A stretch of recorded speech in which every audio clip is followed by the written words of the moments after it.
হে জগতবাসী, আজ আমি আপনাদের সামনে একটি আলোচনা নিয়ে আসলাম। সেই আলোচনাটি হলো যে এই পৃথিবীতে সমস্ত ইসলাম ধর্মের সমস্ত লোকেরা একটা কথা বলে থাকে যে ইসলাম শান্তির ধর্ম, এবং বলা হয় মুসলমান শ্রেষ্ঠ ধর্ম। কিন্তু ধর্ম শ্রেষ্ঠ হলে কি হবে? মানুষগুলো তো শ্রেষ্ঠ হতে হবে।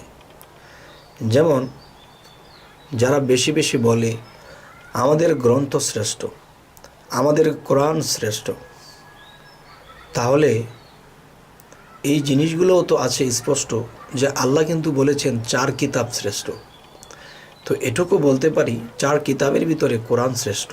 আচ্ছা, এটা না হয় বুঝলাম, কিন্তু আমার কথা হলো কি, যে যারা বেশি বেশি কোরআন কোরআন করছে, যারা বেশি বেশি নিজের ধর্ম ইসলাম ইসলাম করছে, তারা কিন্তু সেই ইসলাম অর্থ শান্তি, আর অশান্তি আর যত ক্লান্তি এবং যত ভুল ভ্রান্তি তাদেরই মধ্যে বেশি পাওয়া যাচ্ছে। তারাই এই ভুল ভ্রান্তিগুলো করতেছে এবং উচ্ছৃঙ্খল করতেছে। যেমন বিষয়টি হলো, যদি আমি 10 জন মাওলানা দেখা গেছে তারা কোরআন তাফসির করেছে, তো এখন দেখা যায় কোরআন খুললে দেখা যায় যে ইমুকের তাফসিরের সাথে উমুকের তাফসিরের কোনো মিল নেই, উমুকের তাফসিরের সাথে উমুকের তাফসিরের মিল নেই।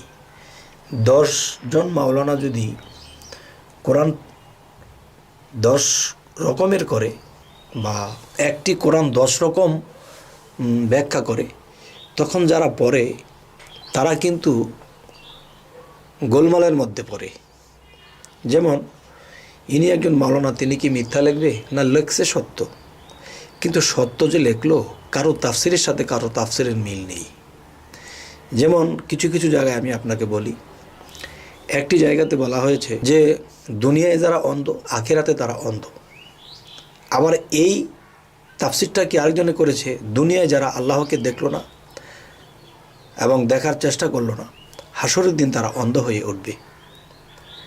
আচ্ছা, আরও কিছু কিছু জায়গায় যদি যাই, তখন তারা বলতেছে যারা আল্লাহর আমল ঠিক মতো করে, বা আল্লাহ বলেছে তোমরা যখনই সময় পাও তারা আমল করো। আমল কি? আল্লাহর ইবাদত করা। আরেকজন লিখেছে কি, যে তোমরা যখনই অবসর পাও সাধনা করো, তোমাদের আর মৃত্যু হবে না প্রথম মৃত্যু ছাড়া। সুতরাং যখনই অবসর পাও সাধনা করো। তো একজনের সাধনার কথা লিখেছে, আরেকজনে আমল লিখেছে।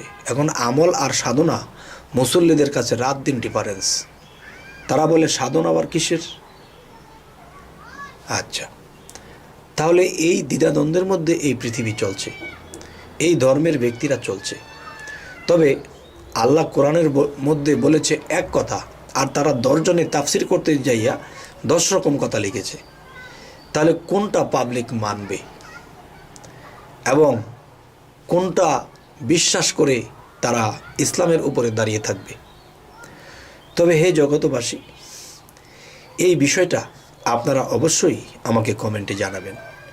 তো এই কথাগুলো কি আমি বেশি বললাম না ঠিক বললাম, এটা আপনারা নিজেরা প্রমাণ করে 10 জনের লেখা 10 রকম আপনি অবশ্যই জেনেছেন কেউ কেউ, আর যে না জেনেছেন সে অবশ্যই 10 রকমের কোরআন দেখবেন 10 জনের লেখা, যে এক একজনের তাফসির এক এক রকম।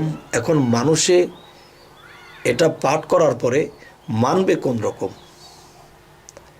হে জগতবাসী, আমার এই দ্বিধাদ্বন্দ্ব লাগে, এই জন্য দেখা গেছে যে আমি অনেক সময় এটা আমি পড়তে পারি না। কারণ আল্লাহর এক কথা, 10 রকমের মাওলানার 10 রকম কথা, তখন প্রাণে লাগে ব্যথা, তখন আর মুখ দিয়ে বের হয় না কথা, তখন যেতেও ইচ্ছে করে না যথাতথা। তাই আপনাদের কাছে আমি এই আলোচনাটি রাখলাম। তবে অবশ্যই আপনারা আমাকে কমেন্টে জানাবেন যে আসলে এই কথাগুলো কি ঠিক বললাম কিনা, এবং এরকম দ্বিধাদ্বন্দ্বের মধ্যে আমরা আছি কিনা। তবে হে জগতবাসী, আমাদের চ্যানেলের আলোচনা যদি আপনাদের ভালো লাগে তো অবশ্যই সাবস্ক্রাইব করবেন। পরবর্তীতে আমাদের আরও বাকি ভিডিওগুলো আপনাদের কাছে পৌঁছে যাবে। তো আজ এ বলেই রাখবো। সকলেই ভালো থাকবেন। আল্লাহ হাফিজ।